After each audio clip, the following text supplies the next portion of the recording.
সন্ধ্যা নাগাদ সবাই মিলে এবার রেডি হয়ে যাচ্ছি আমাদের ক্লাবের পুজো প্যান্ডেলে। তো এইটা হচ্ছে গিয়ে আমাদের গ্রামের ক্লাবের পুজো প্যান্ডেল, যেখানে পুজোর কয়েকটা দিন না কাটাতে পারলে আমার কিন্তু একদমই ভালো লাগে না।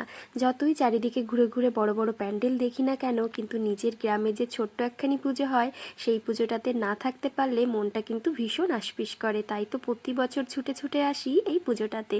তো দেখতেই পাচ্ছ এখানে আমার ভাইপোরা সমস্ত বাজি ফাটাচ্ছে, আর এই বাজিগুলো ফাটাতে না ভীষণ মজা লাগে। ছোট্ট ছোট্ট বাজি, যেগুলো কিন্তু রাস্তার উপর একটু জোরে ছুঁড়ে মারলে এটাগুলো ফাটতে থাকে। তো দেখো সবাই অনেক আনন্দ করে বাজি ফাটাচ্ছিল। এদিকে শিনুও দেখছি সাহস করে ফাটাচ্ছে। ও না বাজি দেখলে একটু ভয়ই পায়, কিন্তু এই বাজিটা ফাটাতে বেশ পছন্দ করে।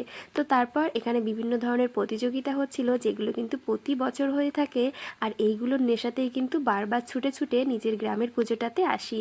আর এখানে আসলে না সবার সঙ্গে যেহেতু দেখা হয়ে যায়, মানে যে সমস্ত জেঠিমা, কাকিমা, পিসিমা, তারপর বৌদি, বোনেরা, দিদিরা সকলে আসে এই পুজোতে। তো সেই কারণে প্রতি বছর কিন্তু ছুটে ছুটে আসি। তো দেখো এখন প্রতিযোগিতা হচ্ছিল যে বালতির ভিতর বল ছুটতে হবে। আর এই খেলাটাতে না আমি নাম দিয়েছিলাম, আর জানি না কি করে আমি কিন্তু ফার্স্ট হয়ে গেছি। তো দেখতেই পাচ্ছ একটা মানে ফার্স্ট হওয়ার জন্য একটা বড় সাইজের গামলা আমাকে প্রাইজ দিয়েছে। আর তারপর এটা নিয়ে শিনু তো সেই খুশি যে মা ফার্স্ট হয়েছে।